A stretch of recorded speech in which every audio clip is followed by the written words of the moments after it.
how are you? I'm all right. Good. How are you? Yeah, good. Great news. Trying to decide if I'm cold or not. Oh, I'm all right, actually. Feel a bit chilly. I'm like, Oh, oh, I don't know. It's when I no, stop moving. I stop moving and sit down to do the pod, and then I start to feel chilly. But if I but put my just, heater on, I'm going to be too hot. oh, can't win. I know. Can't win. Never happy, us Never British. happy. No, Never. always Too hot, moaning. too cold. Always. Yeah. Too wet, too dry. Yep, yep. Never happy. Never happy. Always moaning. Yeah. I am happy, though, that I get to listen to another one of your stories because Yes. your Priceless Pizza one was great. Oh, I'm so pleased. Yeah, I really enjoyed that. Good. Well, I'm hoping you'll enjoy this in I don't know, in our weird way, I suppose, in our Right. perplexing mind way. Um, yeah, it's put me in a bit of a funny headspace, to be honest. I, So I, I can't help it, but you know, when we do these stories and you finish, you either finish the story or you finish like a bit and then you think, right, I'll go and see it. I'll have a bit of a break from it, but you can't help but like think about like the victims yeah, and put your mind like in with them and you think, oh, I They, know the case that I'm doing next. mm, Um, I can't get it out of my head. Since I heard it, I just can't get it out of my head. And I yeah, was listening to a podcast on it while I was out on a dog walk this morning, and I was just like sobbing while I was out with a I dog. know. I just can't get it out of my head. Oh, I know. It's it's quite upsetting, I think, because you go through a lot of the details of it, and I just keep thinking, how must they have felt? Yeah, How must this girl have felt, or this guy, or how would they have felt having this realization of I am actually going to die, yeah, and it puts you in a really funny headspace. yeah, yeah. I know. I think that's what happens when you're such an empath. Like Mm, I put myself in their position and I think all the thoughts that they must have thought, all the things that they must have felt, and yeah. Any little um, glimpses of hope that they might have got where they might have yeah. thought, actually, I could get But out of this or alive or do you know what Haley said to me yesterday? We was out on what? a dog walk and we was just talking about life. It first started off about the planets and the solar system, and then it went to aliens, and then it went to life after death. Mm, And she said to me, we were sharing our beliefs, mm, and she believes that there isn't anything life after death, which is fine. I don't believe that either. But I haven't expressed that view on her. That's something that she's decided. mm. But she said that it's kind of said that your brain will replay after you die, will replay the last like seven minutes worth. It will go through your Okay. memories for like 7 minutes before you die or something. Okay, yeah. Um, because I said, that's a to me that your brain does that because it's a protective thing. It's trying to protect you from what's happening and blah blah blah. Mm. And Haley said she thinks that it's because say you cut yourself, you've done that before. So your brain searches your archives to go, I've cut myself before. This is what I need to do. So Right. she said, you've never died before. So your brain goes through your memories to try and figure out what to do. That's a really, really insightful Oh, thing. no. And I was like, actually, that's a really good point of view. Mm. And I quite enjoyed that, that your brain kind of is flicking through the back catalogue of things going, what am I supposed to do now? There's nothing here. How do I deal with this? That's a Um, really, it's really quite a logical thought process, thought. which I Yeah, really enjoyed. good thought. Yeah. Yeah. Oh, that will give me some food for thought. Yeah, I quite enjoyed that aspect. Um, Yeah, because it's one of those things that happens subconsciously, doesn't it? yeah, Like, like when people cut themselves yeah, and you think it didn't hurt until I saw it. Yeah. And it's like your brain's acknowledgement of that. And your Yeah. brain sees it and thinks, ah, I'm bleeding. And when I cut myself and I see blood, I know that that hurts. Yeah. And then it begins to hurt. And you think, oh, Remembers. wished I hadn't noticed now because it Yeah, didn't that hurt paper before. cut. Yeah, it's like it's the same sort of thing, isn't it? It's like your Yeah. brain not being conscious of something and then suddenly going, oh my God, Yeah. what are we supposed to do here is we don't know if it's supposed to hurt. We don't know if it's Yeah. like something that we How can do I fix react to or what's yeah, going on? Yeah. interesting. Yeah. I had a There you go. similar conversation, well, not similar, but kind of, with Jess the other night. We were home alone and Jess came down. We were doing dinner and I said, oh, I'm watching Stranger Things again, rewatching it, I should say, from the beginning because I haven't seen the end of the last season and then I left it too long and I thought, oh, do you know what? I loved Stranger Things. I'm going to watch it from the start again. And Jess loves Stranger Things. So I Yeah. said, do you want to watch some Stranger Things with me? And she was like, oh, yeah. So we were sitting there watching it. And then we had to pause it about halfway through because we started up this conversation about like portals All right. and what we think could be an explanation for like ghosts and maybe like reincarnation and things like that, where there's like infinite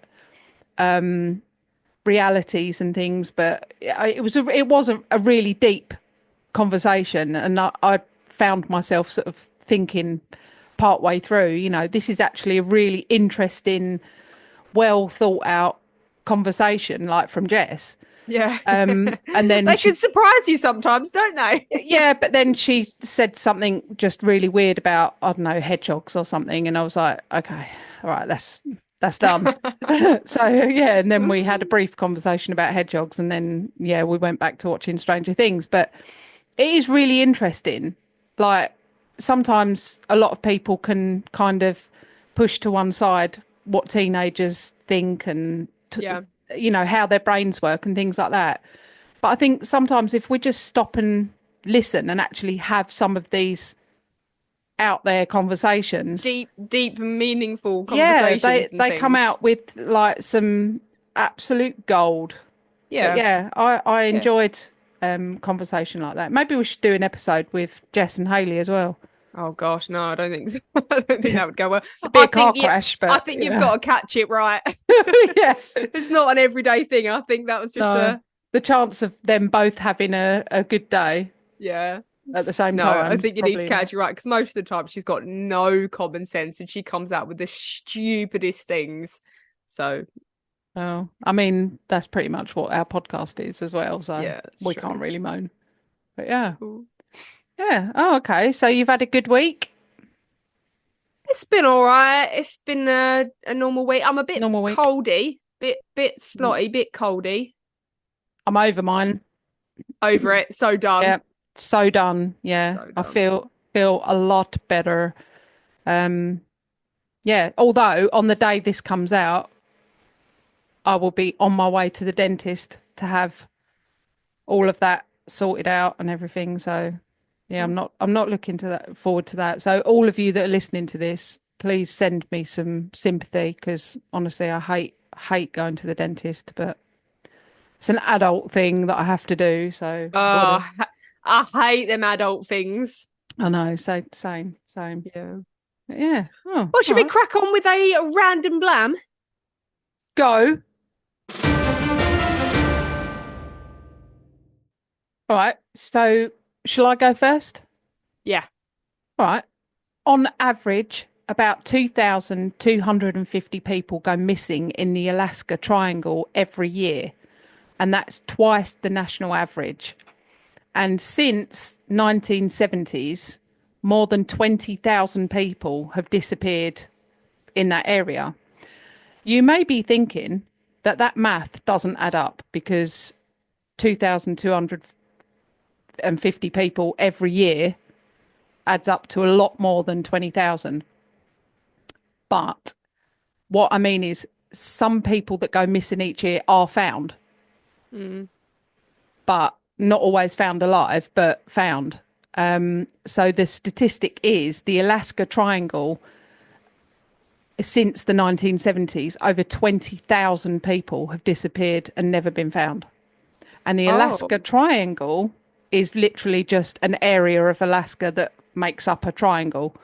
But it seems to be a lot of strange things Mm. happen. A lot of people go missing or are found dead under mysterious circumstances. So What's yeah, the triangle episode I did? I know. I was thinking that you Yeah. did a couple of different triangles, didn't you? There was like the something begin with B, like Bennington. Bennington Bennington Triangle. Triangle, that's it. Yeah. Goodness me. Yeah, so maybe we need to cover the Alaska Triangle as well, because it Mapes. seems to be a lot of things happen. Why in a triangle though? I know. Strange. All right, well that's sad. But my random blam That's is sad. yeah, it's interesting but rubbish. Is your blam sad or rubbish? Well, it's weird. So you know, last Okay. like my random blam last time was about the sloth. Love that. I told Hayley about that, and she was really laughing. Yeah, it's brilliant. So this one is about giraffes because I Okay. love a giraffe. Yeah. So it says the male giraffe will continuously headbutt the female in the bladder until she urinates. The Oh, male then tastes the urine to determine if she is ovulated, and if so, then they do the rumpa dumps. oh, that's disgusting. Why not just wait for her to wee? Because men are impatient. That's true. I'm just gonna headbutt you Yeah, just going in to the headbutt bladder. you in the bladder until you piss, and then I'll taste it. Yeah. Yeah, well, yeah. That's is that not how Yeah. you do things? Well, apparently it is because that's how they used to diagnose diabetes. 'Cause diabetes mellitus is like excess sugar. So if the urine tasted sweet, it it was diagnosed that they had diabetes mellitus. If you had diabetes insipidus, which is what I have, it's sodium. I don't have syphilis. For the love of God, Diabetes I and do not have syphilis. syphilis. Diabetes and syphilis. Gosh, you've got it I'm rough. riddled. Absolutely riddled. You've got it Fuck, rough. fucking minging. Yeah. So yeah, it's diabetes is literally like the taste of urine. Oh, great. Yeah. So when you take your weed for doctors and they go, I just need a wee He sample, goes, hang do on. we get Mm. Yeah, you still got it. And I'm like, oh, well, it's unlucky for you because I've got syphilis as well. And he's like, well, there you Oh, go. Random God. blams aplenty. Done. Done. Well, this episode comes with a trigger warning. And if you are listening to this way ahead of time when this episode comes out, it may well be that we already put a trigger warning automatically at the beginning of our episodes because that is on our to-do list. If we have already done that and it appears on this, then great. If it hasn't, Double trigger warning. double trigger warning. This episode will contain discussions of rape and murder. I'm not going to go into a lot of detail, so don't panic. But yeah, so this episode is about one of the most infamous serial killers in American history, Robert Hansen, better known as the Butcher Baker.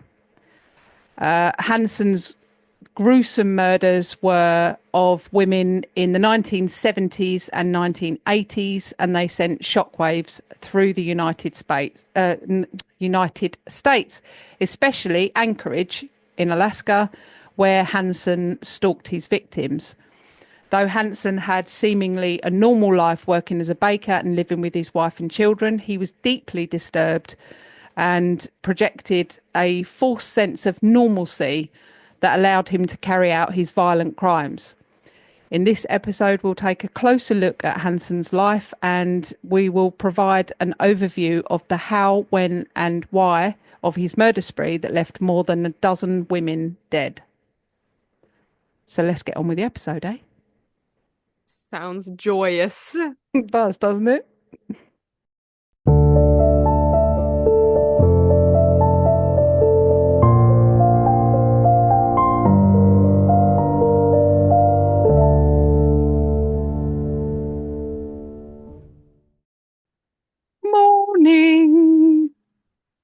Good morning. I actually thought you'd forgotten I know you to did. say That's good why I was morning. speaking really fast. I kept going. She has when. But good morning. How will people know? I Yeah. know. I know. I thought I'd speak very quickly and fluently because I thought Sarah's far too polite to interrupt. And yeah, and so I just thought I'll just speak continuously for the next like 10 Didn't even take a seconds. breath. Yeah, didn't even breathe. There you go. But yeah, so morning, morning, Good everyone. morning, Morning, morning. everybody. Yeah. And did you realise that our next episode that we record is going to be our Christmas one? Is it actually? Because the It next is. episode that we record is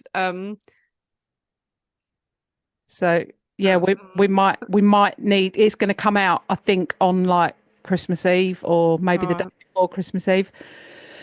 So we may need to do your episode that you're writing now a Mm, week after. yeah, I think you're right. We'll do the Christmas one. Christmas We'll next we'll week. do a bit more of a joyous Christmas episode because we've been doing some real down in the dumps episodes recently. So we'll Yeah. we'll do a Christmas episode that's And full of here's another one. laughter. Yeah. Yeah, this is not going to be this is not going to be full of laughter. It doesn't actually contain any laughter, unfortunately. So but we can laugh at the end at him. But yeah, I mean, you guys can laugh all you want at any point. It's up to you, isn't it? You might be judged though because Well, prob's going to be inappropriate. well, if they're in front of anyone, if anyone knows. But if you're at, at home on your own, or you're in your car on your own, or whatever, and you feel like laughing, then laugh. We won't know. So, the butcher baker, Robert Christian Hansen, was born on the 15th of February 1939 in Estherville in Iowa. Hansen was the second child, born of four, to a very much struggling family. His father was a Danish immigrant and he ran a small bakery while his mother stayed home and took care of the children. Hansen's strictly religious upbringing did not lend itself to nurturing his self-esteem whatsoever, something that would later be vital for him to become a law-abiding citizen, but it didn't happen. When Hansen was a boy, he not only used to pray a lot, but he was severely bullied by other boys in Estherville. Hansen had a very bad stutter and he also had very, very bad acne, which made him an easy target for local bullies. His acne was so bad that even as an adult, his face was really badly scarred. His experience of humiliation at the hands of these bullies caused him to be unduly introverted and give in to a lot of his anger. And he was very interested in shooting and fishing. So I think that kind of, it would have been better if he'd had like hobbies like knitting or crochet. Flower making. Yeah, in hindsight, what he then went on to do. But it he was alone a lot. He would go out shooting and fishing on his own, and he was left with his rage and anger, and he honed his skill for shooting and hunting and things like that. When he graduated from high school, he joined the US Army Reserve. And after serving there, Hansen moved to Anchorage in Alaska in the 1960s, where he moved with his wife and his two small children. Initially, Hansen found work in Anchorage as a baker, so he mirrored his father's profession. And he felt that this was kind of what was expected of sons. So, in those days, in the 60s, you were kind of expected to just do what your father did. And eventually, he opened his own bakery, which gave him that kind of normalcy. But despite his success, he was in a spiral of personal failure. He had married a woman named Margot in 1960, and their relationship was, well, I've put fraught with difficulties. It was shit. She was very unhappy. She was very much like a good, kind Christian woman. And although that's what Hansen wanted, he also had a dark side that didn't want that. He didn't want the good woman. In fact, he would often hang around with a lot of sex workers. And his reasoning for that was, in his own words, you could do things with them that you couldn't do with a good woman. Fair enough. Proper scusties things. Disgusting things. Hansen found himself in a bit of trouble during December of 1971 when he was arrested for the abduction and attempted rape of an unidentified housewife. Shortly afterwards, he was arrested again for raping a sex worker. For the attempted rape of a housewife, Hansen entered a no contest plea to the charge of the assault with a deadly weapon. The woman said that he had held a gun to her head and that he had not used a knife, which is contrary to some reports. And that this was a rabbit hole that I went down and then thought, do you know what? I'm going to step out of the rabbit hole and cut it there. So there's a lot of reports that say he held a knife to her throat. But in her report, she says, no, he didn't use a knife. He held a gun to my head. Oh. For those as well that don't know, no contest. When you plead no contest, it's you're not pleading guilty, but you're agreeing that they have got enough evidence to sentence you. Good so point. You still get a lesser sentence, but you're not saying that you're guilty. You just go, yeah, I see where they're coming from. Yeah. I see what I mean, saying. I get it, but yeah. Yeah. Yeah. No, that's a good point. It's like a happy medium, I guess. Like somewhere in between, like, you're fucked, but you also don't want to say that you're guilty. So but you get a lesser sentence. Yeah. After the plea deal and all that, the charge of sexual assault against the unidentified sex worker was dismissed. The judge gave Hansen a sentence of 5 years, and Hansen left the prison to work in a work release program. Mm. After 6 months, he was sent to a halfway house until he was fully released. My brain, when you said he got released and to this thing, my brain went halfway house, and I don't know where I plucked that from. I think that's what normally happens. I think we've had that in quite a few cases where they go to, they get released from prison, but they have to stay in a halfway house if they haven't got a residence to go to. Yeah, I was watching a documentary and they said that they couldn't find much details on him, but they'd found that he had stayed in a halfway house, which meant he would have been in prison before that. Yeah. So that was interesting. Yeah, I think that's a standard procedure that they do, where they go and stay in a halfway house after they've come out of prison. Hansen, as I mentioned earlier, he would hang around sex workers a lot. He would watch them, he would learn their habits, he would see who they hung around with, and he would be watching and waiting for them to be alone or vulnerable. On June 13th, 1983, 17-year-old Cindy Paulson was offered $200 by Hansen for the act of oral sex. So some of you may be thinking, like I did, $200 for a act Blowy. Yeah, that.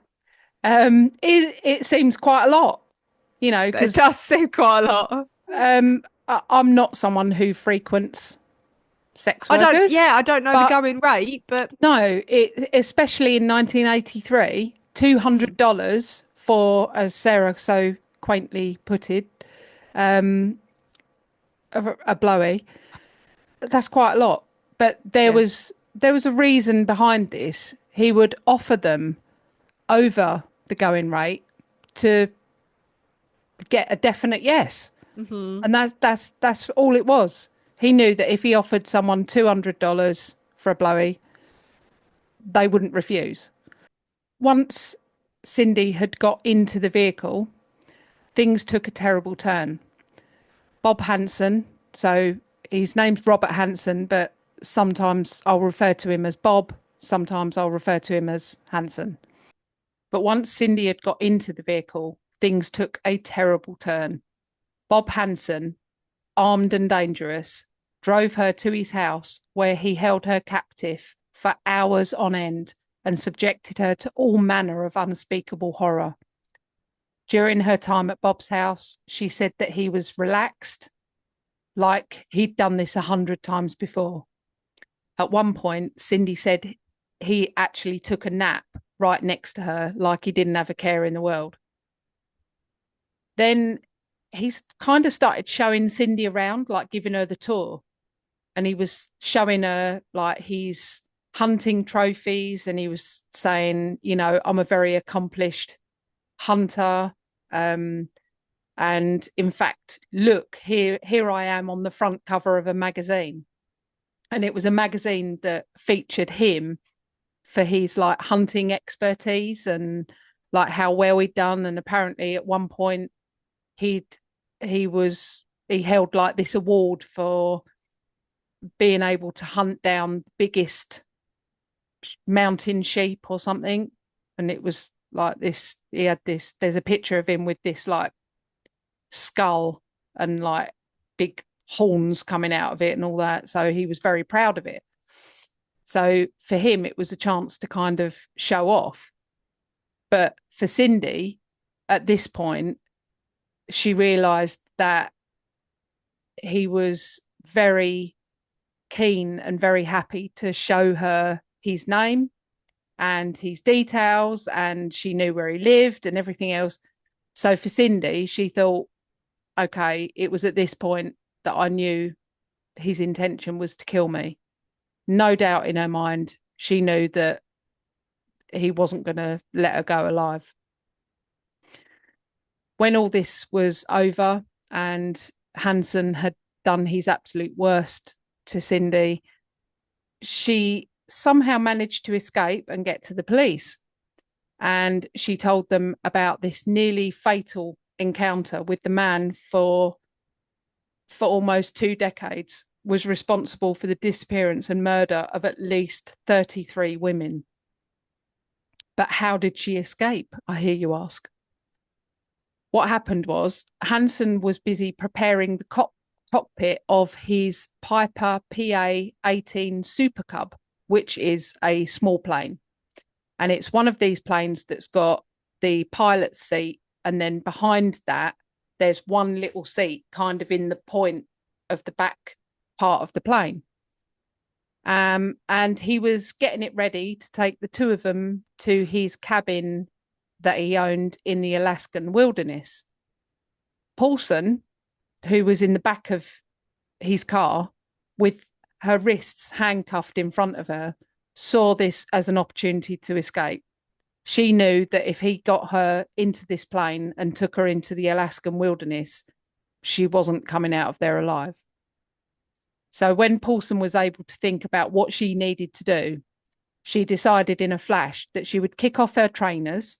And her reason behind this was she knew that when she reported it to the police, that they would be able to find evidence of her being put in the back of his seat, in the back seat of his car, which I think was like super smart. Using the moment of distraction, she crawled out of the back seat, opened the driver's side door, and legged it. There was a truck driver called Robert Yount, or Yount, and he was going along his route, and he was just passing the front of Mush Inn, which is like a hotel or motel or something like that. He saw Paulson get out of Hansen's car and kind of stumble and run out into the busier part of the street. He could see that she was clearly terrified and obviously in some kind of danger. So he went straight to her. Young assured Paulson that she was okay and she was safe now, and he took her into the Mush Inn, where when they got into the Mush Inn, they called the police, and he actually then said, "You're right now. Police are on their way. I need to get to work." So he went back out, got in his truck, and carried on his day's work. He was like, "I'm a working man."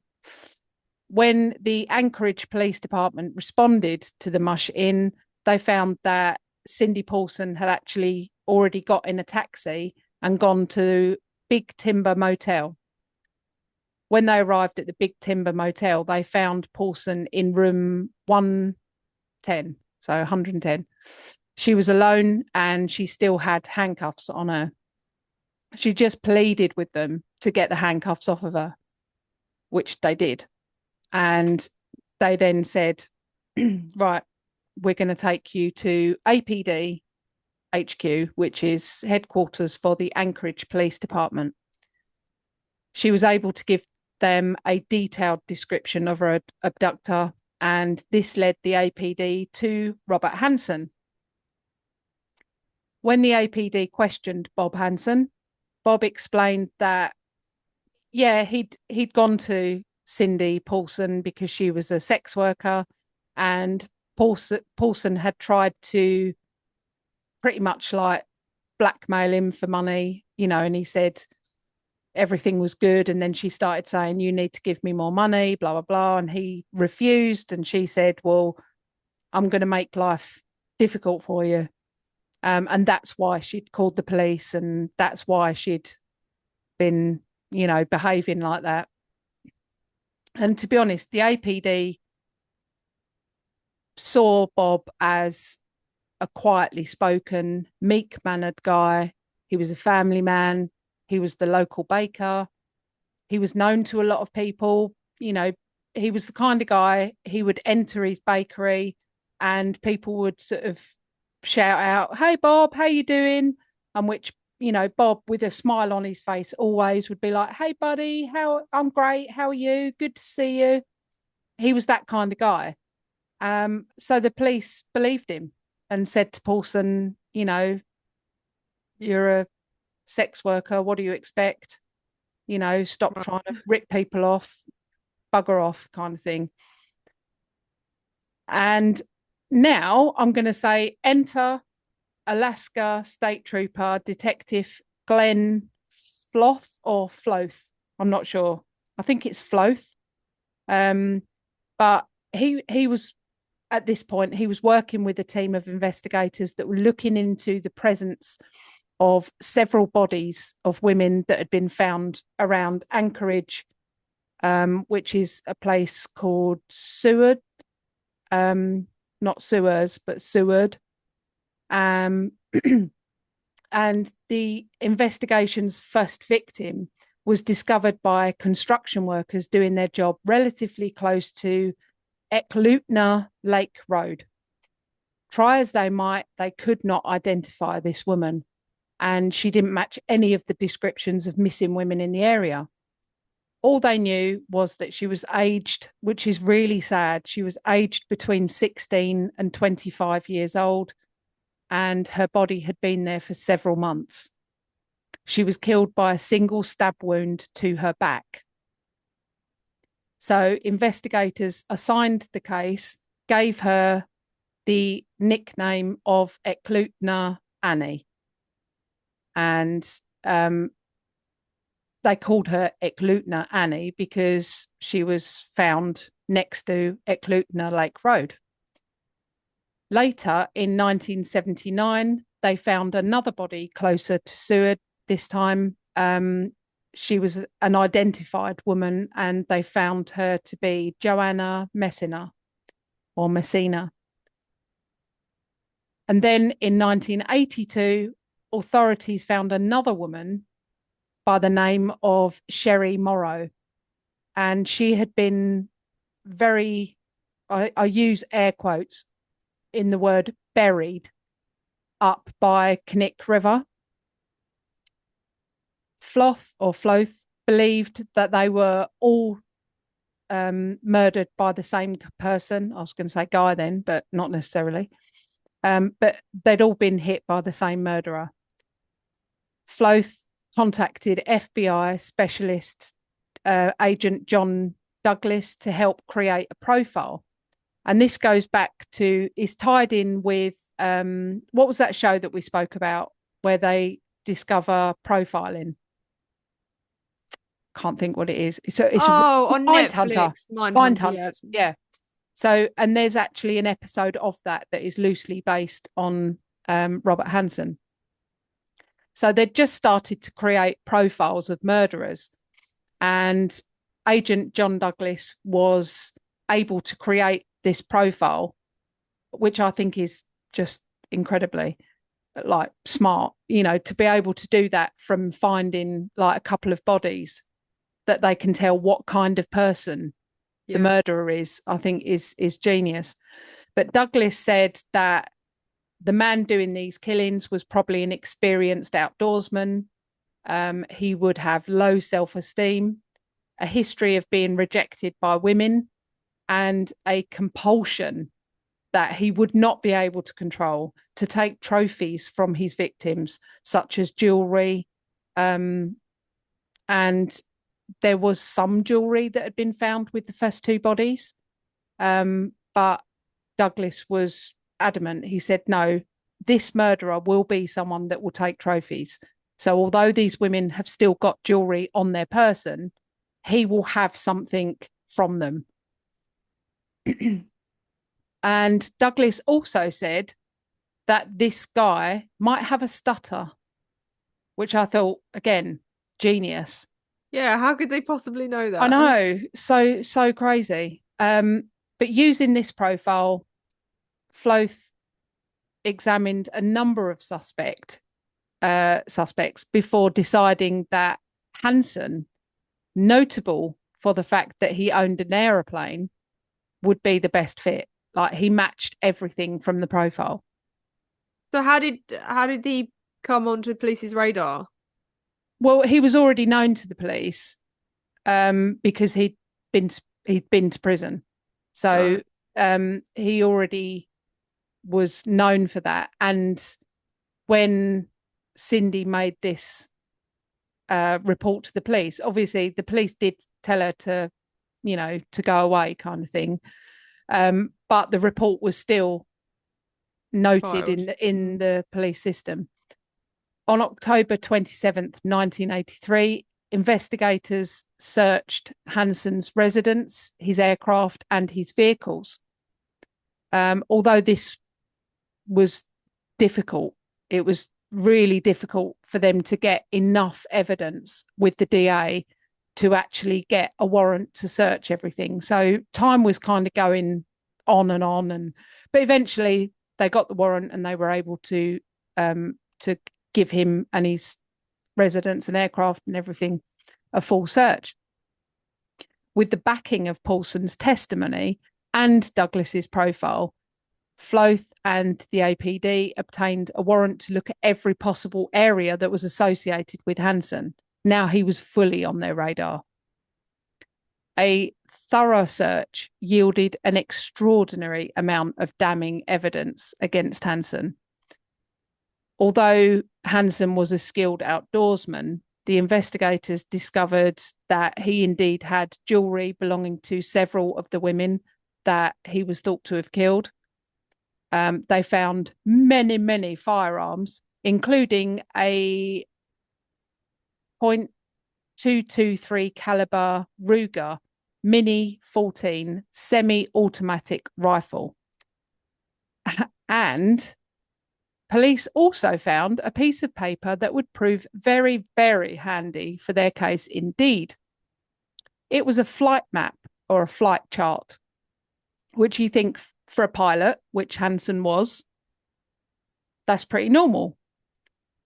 Well, this flight map was slightly altered in the way that it had 37 small X marks on it. The police wondered what this could be. What were these small X's for?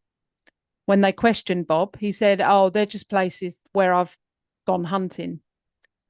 And Floth thought, I wonder, could Hansen really be that careless for this map to be what I think it could be? So he started making a map of where a few of the women's bodies had been found. And wouldn't you know it, these X's matched the X's on Bob's map exactly.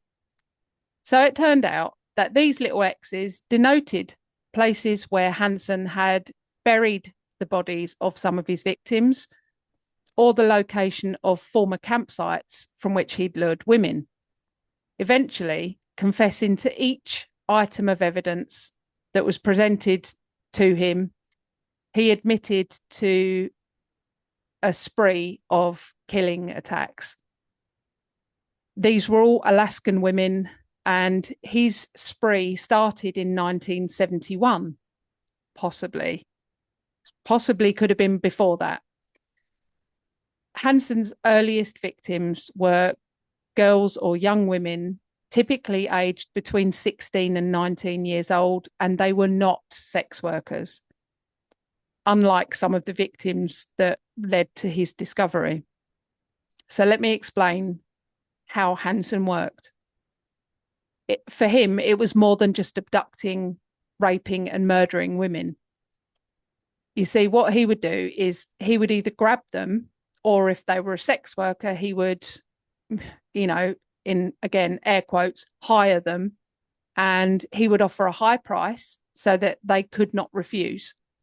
He would say that he wanted to take them to his cabin in the wilderness of Alaska, or he would just bundle them into his car, bound and gagged, and then he would either stuff them into the back of his plane, or he would, say to them, I'd like to take you. I've got my own plane. I'll take you to our cabin in the woods so that, we can do the scusties there, and then I'll bring you back. And they were thinking, that's great. I'm going to be paid a lot of money for just what I do anyway, but I'm going to get to go on a plane. I'm going to go to this cabin in the woods. So yay for me. We'll never know who it was out of his victims who went happily and how many of them were forced in fear. But he would, at some point, he would fly the two of them to his forest, in his, to his cabin. They would land, and he would either chain them up in his cabin for a week or so, torturing them, raping them, and generally putting the fear of God into them, or he would play his sick game immediately.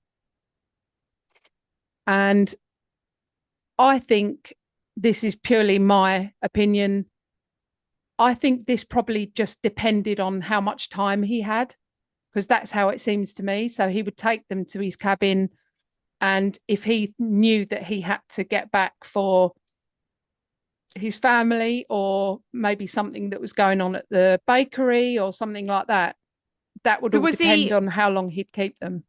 What was his family then? Because you mentioned that he'd been married, but then that marriage it's difficult down. It's difficult to tell, but as far as I know, he still had his wife and his children, but they kind of didn't really spend too much time together. I think their marriage, early 80s was like coming to an end pretty much. So I don't think he had too much sort of commitment with them. He'd just be like, I'm going hunting, and he'd go off. But yeah, I couldn't find too much about that. So what he would do is he would get these women, he would take them to his cabin.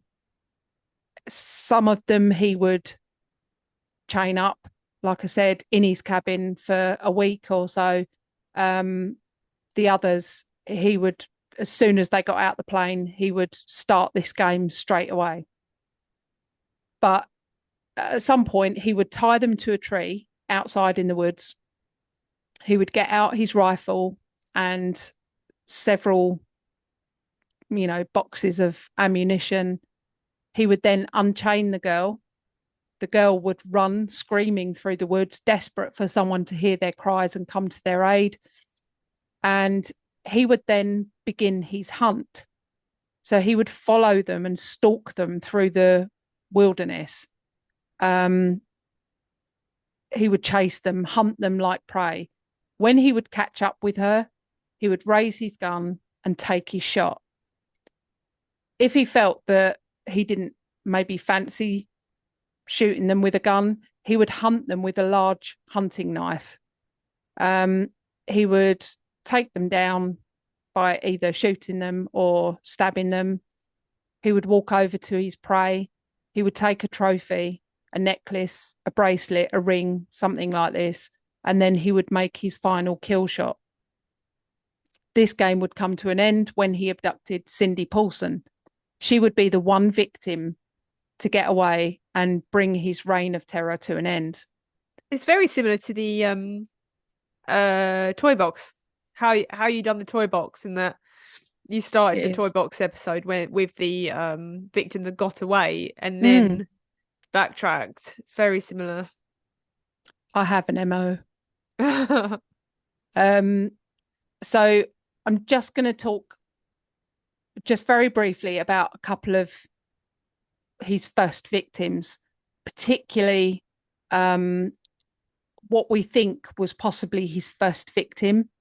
But as I said, we think, or me and the APD, we think that you and Mr. Floss. Yeah, Floff. We think, and we've discussed it, we think that his reign started in 1971. Personally, I do think that there's every potential in the world for it to have gone on before that. Celia Beth Van Zanten, on 22nd of December 1971, she was 18 years old when she disappeared. She was walking a few blocks to a nearby supermarket when she just seemed to vanish into thin air. She lived with two of her three older brothers in a house on Knick Avenue in Anchorage, just a few blocks from the Pacific Ocean. Her parents lived in Anchorage too, but in a different home. Celia left her family house that night at 8:30, heading towards the Buy Low supermarket, which was literally just a few blocks away. The supermarket closed at 9, and a witness can put Celia at the supermarket's door sometime between 8:45 and 9 o'clock. But then she just seems to vanish. On Christmas Day, 1971, which was only 3 days later, in Chujash, I don't know how to pronounce that, but in Anchorage, in a state park, the police made a grim discovery. The body of a young woman lay in the snow. Investigation revealed that Celia had been stabbed multiple times in the chest. She had been bound and sexually assaulted. Most shockingly, it appeared that she had been dumped into a deep ravine while she was still alive. And at some point, they said that she'd quite clearly tried to crawl out of the ravine, but had ended up, passing away before she was able to climb out. Then we're going to move to July 7th, 1973. Then 17-year-old Megan Emmerich was last spotted leaving a dorm laundry room whilst attending boarding school at Seward Skill Centre. She had not been seen or heard from since.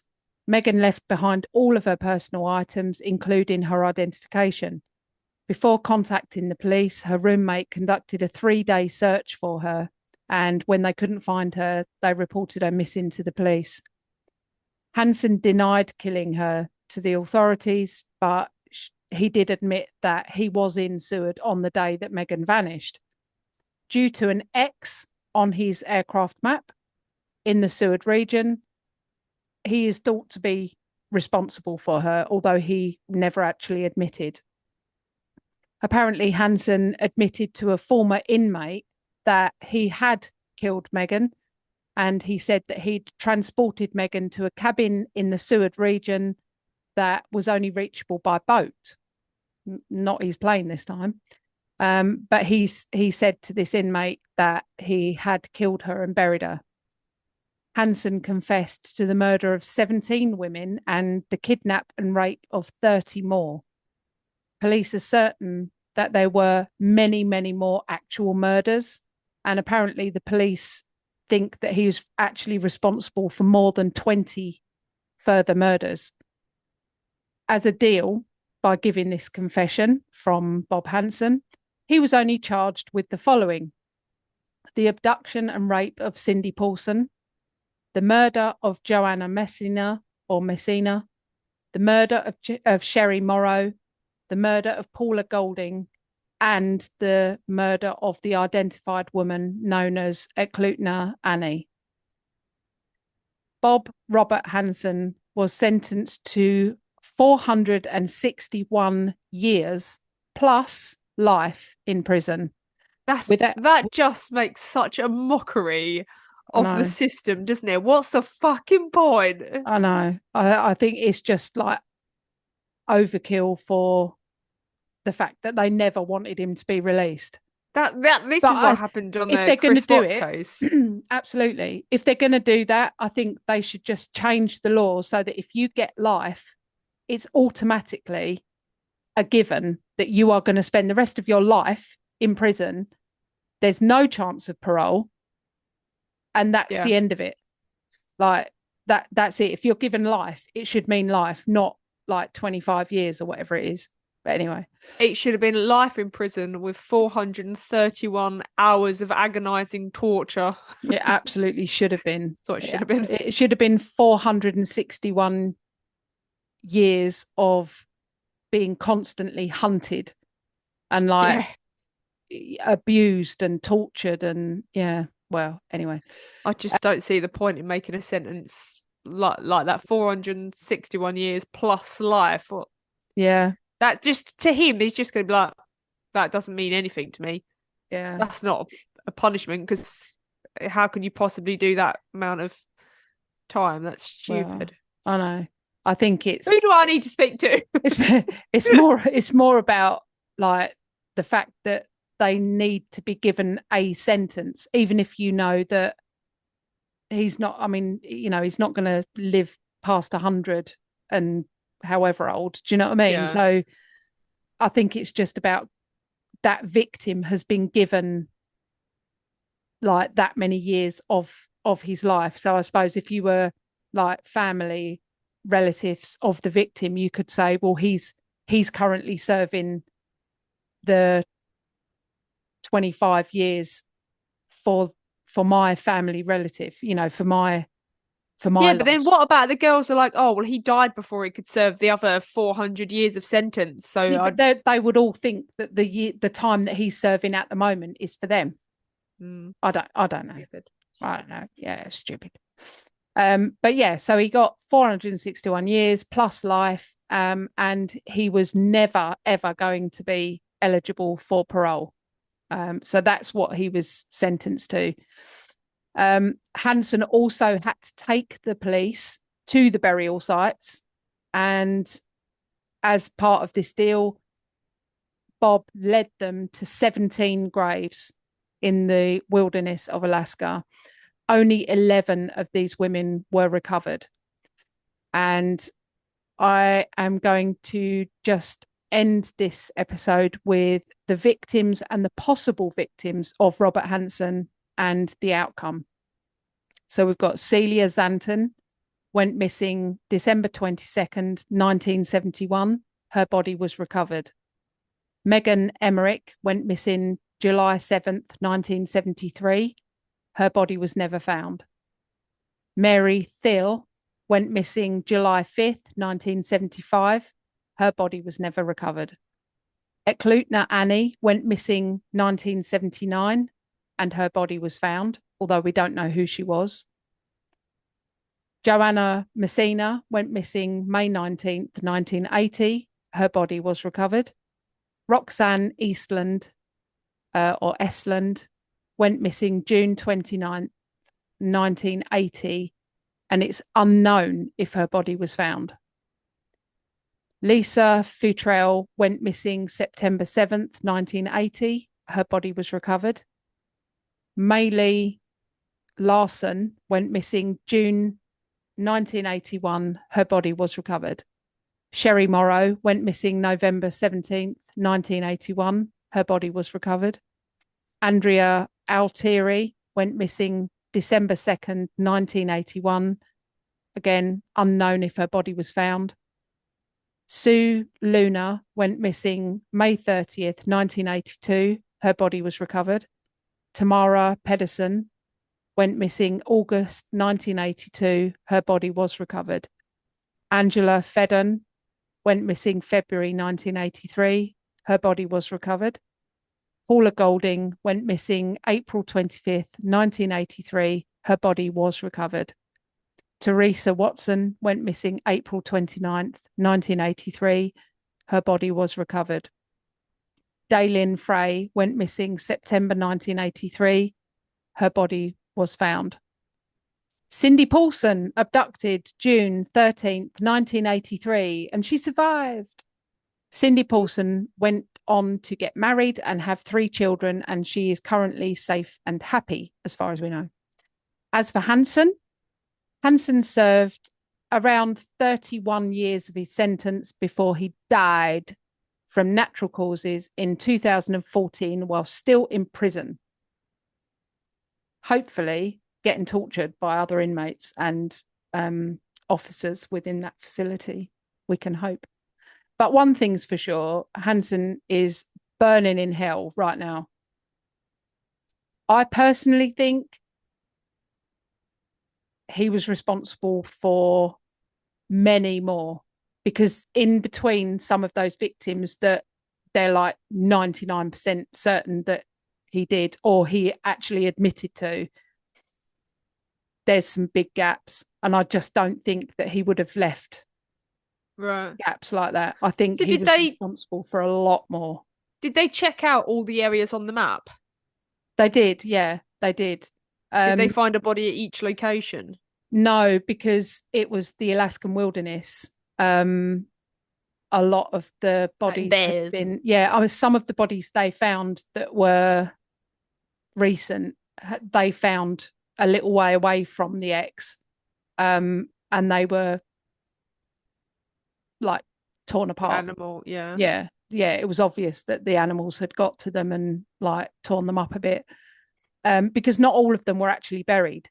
There was few that were actually like that he'd attempted to like bury. A lot of them he'd literally just left.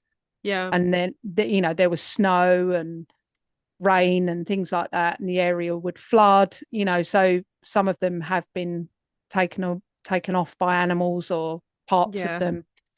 So but I think given the amount of time that he was in Alaska from like 1961 or something, he moved. So I don't think that he would have waited all that time until like 1971 to start. I think it went back way further than that. How old would he have been in 71? In 71, he would have been like in his 30s. Yeah, where's that point where you just start? Like, what's the build up to that? I think, personally, it was as soon as he moved to that area. I think he got out of prison. Yeah, I think he moved to that area. He'd got out of prison, and I think it was just very convenient for him. I think he would get on his plane, go to the cabin in the middle of nowhere and think, do you know what? There's an endless supply of like, dancers, sex workers. Yeah. And to him, he was just thinking, I'll just go and pick up one of them, bring them back here, and then I can pretty much just do whatever the fuck I want, because no one's going to hear me. No one's going to see anything or Yeah, you and know, it's and not unusual to hear a gunshot either in the wilderness because absolutely, it people was a are hunt. hunting. Yeah, Yeah, it was a hunting cabin. That's why he was going there. So, you know, if he came back and he had blood on his clothes or whatever, it was, well, yeah, I've been yeah, hunting. So, that's fair enough. yeah, hideous. But yeah, so Mm. that is the story of the butcher baker, because that's exactly what he was. Yeah, Pretending to be a nice guy. Everyone thought he I was such a know. nice guy. They all do, don't they? They do. So I think just don't trust nice guys.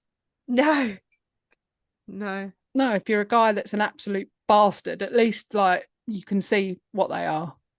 I had to pick up a chest of drawers the other day. And the guy said to me, "Oh, this is the address. Give me a ring when you're there because I need to open the gate." So I said, Okay. "Okay then." So I pulled up to this like industrial area, Hmm. and there was a big like electronic gate.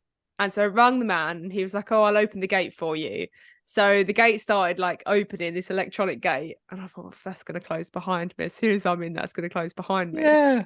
And as I started driving around, he said, "I'll just follow the road round and then I'll be standing there waving to you."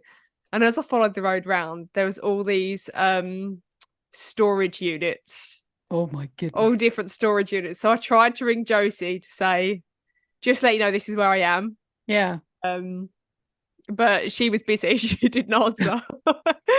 Shit, So I was man. like, okay. So as I saw him, I parked up in that, and then inside one of the storage units was this chest of drawers.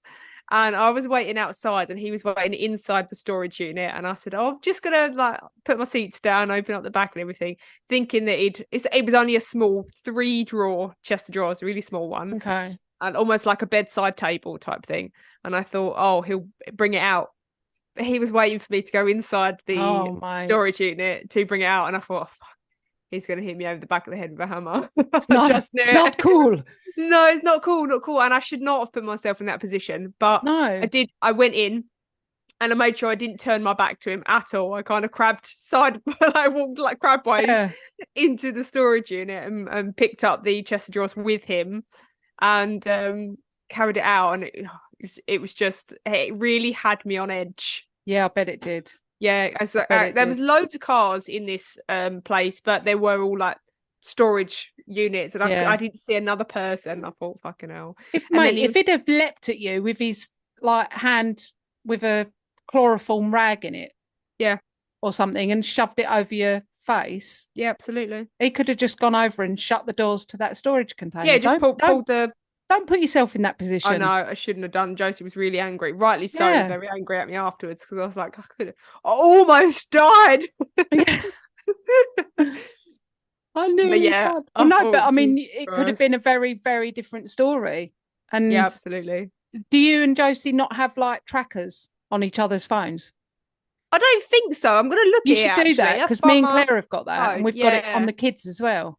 yeah. I've got it on Haley's phone. I Yeah, know where she put is, it but put it with each other so that yeah, me and Claire have got that. So if I ever like when Claire goes to a job for like the first normally for like the first time, or if she says that she's going back to a job where like it's a there's bit been a bit of dangerous. trouble or yeah, it's a little bit dodgy or something like that, I track her when she's there and then I take a screenshot of it. Yeah, And I like we've always got this thing where it's like when you finish work or when your shift ends, whatever it is, we phone each other. yeah, Like no matter what, we always phone each other. And if Claire doesn't hear from me and she thinks, well, you know, her shift ended like half an hour ago and she hasn't phoned me, then she'll phone me.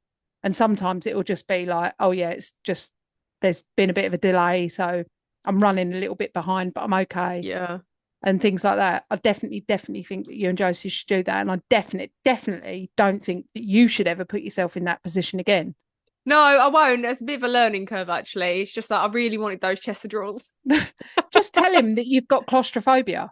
Just Well, say, I was I've gonna got pull my really bad cancer card. claustrophobia. Can you bring it out? Because Yeah, I was gonna yeah. use my cancer card and be like, listen, do you mind bringing it out because I can't lift anything heavy? I absolutely was gonna do that, and then I just thought, I can't do that. Do you know what? I'd rather that someone thought you were weird Well, that's the thing, isn't it? You know, I think isn't it crime junkies say like be rude, stay Yeah. safe. Yeah. Don't Is it worry crime about junkie or offending is it someone. morbid? I I can't, think it's one of no, I those. think it's crime junkie, and they always Okay. say don't worry about offending someone.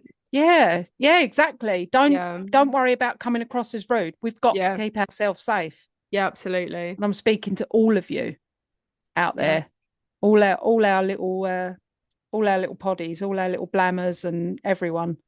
yeah. Yeah. All right, Stay safe. lesson learned. Yeah. Let's hope. Thank you very much. Yeah, All right. Well, thanks everyone. And thank you. we'll see you next week where it'll be Christmas episode. Christmas. I'm gonna wear my Right. Christmas hat. And Yeah, I'll find something festive. I'll warn you now that a lot of our listeners are in America. I mean no offense by my Christmas hat, but my family in America are from Boston. So we are New England Patriots fans. And that is what my Christmas hat is. So Right. I don't mean any offense. It's nothing against any of the other football teams out there. I don't represent the pod with my hat. I just represent me and my family. That's it. So when you listen to it, you can all cancel it out by wearing your Dallas Cowboys hats, whatever you want. But yeah, please don't be upset because my hat is it's my only Christmas hat and it's my New England Patriots hat. So there. So I'm just giving you all prior warning. Not that you'll know I until think you see the YouTube video, but you know. I might just wear some Christmas earrings. Mm. I mean, I'm hat orientated. I can't do the Yeah. pod without a hat. So yeah. All right. All right then. All right. Also, can you all let us know what your favourite murder episode is, your favourite cryptid episode, and your favourite UFO episode is? And your Please. favorite ghosty one. Oh, and your favourite ghosty one. Yeah. Yeah. Yes, please. Yes, please. Yeah. And because we're making preparations for season 3. Whoop whoop. Woohoo! All right. Thanks. Farewell. That's it from me. See you all next week. Bye. Thank you. Bye. If you have enjoyed listening to our episodes, make sure you rate us and leave us a review on whatever platform you are listening. We absolutely love hearing from you guys. So you can also help support our show by donating to our Buy Me a Coffee link. We will make sure that you get a massive shout out and a big thank you in our next week's episode.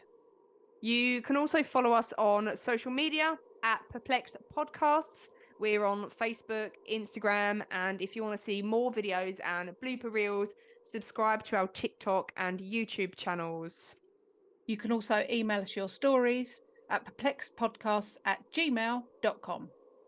And you can find all the relevant links in the episode descriptions.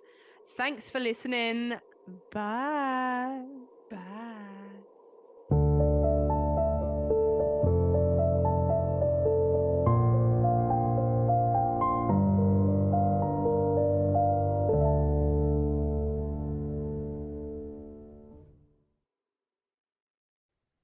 Well, I've been waiting. My face is filled up with snot. Oh no. So, Have you blown your snout? oh, it's just congestion. It's not It's not snout juice. It's just engorged snout. engorged. Engorged snout.